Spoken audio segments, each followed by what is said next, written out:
Hello, me doctor Priya Chandurkar. Real my fight with cancer. Last व्हिडिओमध्ये मी तुम्हाला सांगितलं की बाबा मला खूप जास्त सूज आली होती. पूर्ण अंग स्वेल झालं होतं. चेहरा खूप सुजलेला होता आणि मला डॉक्टरांनी सिरम इलेक्ट्रोलाइट्स करायला सांगितले आणि कोविड पॉझिटिव्ह मी ऑलरेडी होते. 15 दिवस झाले होते कोविड पॉझिटिव्ह होऊन मला. सो मी जेव्हा सगळं ब्लड टेस्ट करायला एकटी गेले, कोविड टेस्ट करायला एकटी गेले, मला चेस्ट एक्सरे करायचा होता. ते करायला मी डॉक्टर साबळे मॅमकडे गेले. तर तेव्हा कंडिशन अशी होती ना, की मला इतकं रडा वाटत होतं. म्हणजे पण माझ्याकडे आधारासाठी कोणाचा खांदा नव्हता किंवा मला आधार देणारं त्यावेळेस कोणीच माझ्याजवळ नव्हतं. आई-वडील इकडे होते. तर मी मॅमकडे गेले, डॉक्टर माधुरी साबळे मॅम दर्यापूरला. तर मी कॅबिनमध्ये गेले. मॅमच्या पेशंट होते. 11ची वेळ होती. सगळं म्हणजे ओपीडी गच्च भरलेली होती. आणि मी गेल्यानंतर जसं मी मॅमला बघितलं तेव्हा मला म्हणजे मला आवरलंच नाही. माझे इमोशन्स मला कंट्रोलच झाले नाही. आणि मी म्हटलं, मॅम मला काहीतरी सांगायचं तुम्हाला, मला काहीतरी असं मी थरथर कापायला लागले.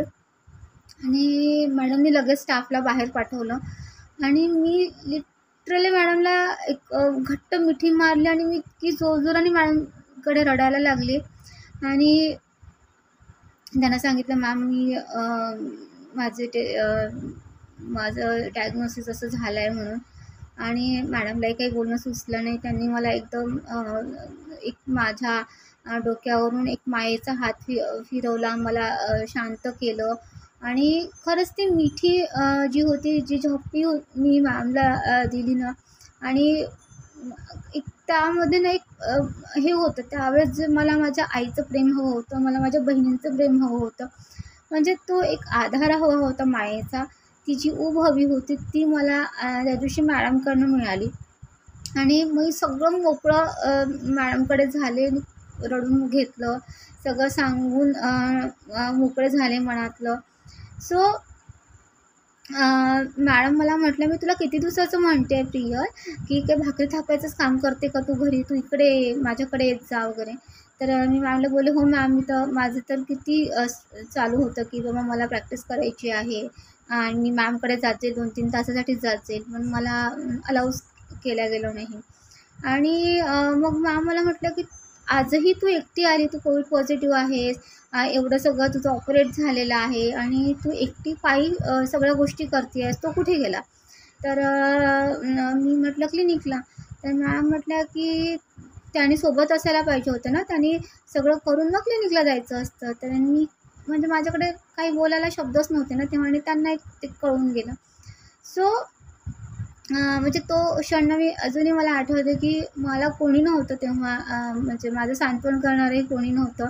पण मॅडमनी त्या दिवशी जो मला आधार दिला आणि मला जी प्रेमाची एक झोपी दिली, मायेची एक झोपी दिली, ती म्हणजे मला लिटरली एक ती भडास म्हणा सगळी याच्यामधली मनातली सगळी मरगळ एक काही वेळासाठी तरी निघून गेली आणि माझं मन थोडं हलकं झालं.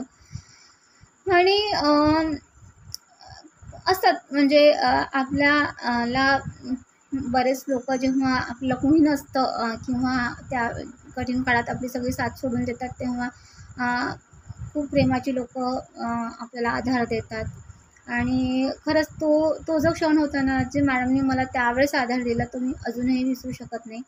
आणि अजूनही त्या मला कुठलीही अडचण आली, मुलीच्या शाळेच्या संदर्भात असू दे किंवा काही, तर मला म्हणजे कधीही तयार असतात. मी त्यांना फोन करते आणि सांगते. सो काही नात्यांना म्हणजे वेळ लागत नाही आपलं होण्यासाठी. आणि प्रेमाची नाती नेहमी मला नेहमी जवळची राहिलेली आहेत रक्तांच्या नात्यापेक्षा. तर ह्या जर्नीमध्ये तर हा एक अनुभव माझा तेव्हा होता, की माझ्याकडे कोणीही नव्हतं. तेव्हा मला डॉक्टर साबळे मॅमनी आधार दिला आणि माझी सांत्वना केली. माझ्या आईची, बहिणींची सगळी उणीव त्यावेळेस त्यांनी पूर्ण केली. आणि अजूनही जेव्हा पण मी दर्यापूरला जाते तर मी त्यांना भेटल्याशिवाय जात नाही. त्यांना भेटून 5-10 मिनटं भेटून तरी मी त्यांना येतेच. सो हा एक अनुभव होता, खूप इमोशनल होता. धो-धो रडून सगळं मोकळं त्या दिवशी मी झाले होते मॅमकडे आणि व्यक्त झाले होते. तर असतात काही इमोशनल क्षण, म्हणजे ते आपल्याला सुखद एक अनुभव देऊन जातो. तेव्हा मी माझी भडास काढली सगळी, माझं मनातलं सगळं मॅमकडे काढलं, पण ते मला म्हणजे एक हलकं माझं मन झालं त्यावेळेस आणि मला जर मायेची गरज होती ती मला त्यावेळेस मिळाली. So always thankful for that moment and that lovely person, helping person and very, त्यांना सगळेजण माई म्हणतात. ॲक्च्युली मला माहिती नव्हतं साबणवाल्यांना माई म्हणतात आणि सिरियसली त्या खरंच माई आहेत. कूल पर्सन आहेत आणि सगळ्यांच्या माईच आहेत मी म्हणेल. आणि त्या आमच्या सर्कलमध्ये पण, डॉक्टर सर्कलमध्ये पण मोठ्या आहेत वयाने. प्रॅक्टिस म्हणजे त्यांच्याकडून सगळ्याच गोष्टी शिकण्यासारख्या आहेत. सो मी नेहमी मोठ्यांचे आदर्श डोळ्यासमोर ठेवत असते. तो एक माझं हे, आणि प्रत्येक म्हणजे सीनियर्स जे आहेत माझे, ते प्रॅक्टिशनर्स असो किंवा कुठल्याही प्रोफेशनमधलं असो, तर मी नेहमी त्यांचा चांगुलपणा प्रत्येक व्यक्तीमधला शोधत असते. तर मॅडममध्ये एक पहिलं आहे की त्या एक खूप चांगला डॉक्टर तर आहेत, पण त्याही आधी त्या खूप चांगल्या एक व्यक्ती आहेत. खूप त्यांच्या बोलण्यामध्ये, त्यांच्या स्वभावामध्ये तो एक पोलाइटनेस, एक प्रेमळपणा आहे आणि तो सगळ्यांना जाणवतो. म्हणूनच त्यांना माई म्हणतात सगळेजण.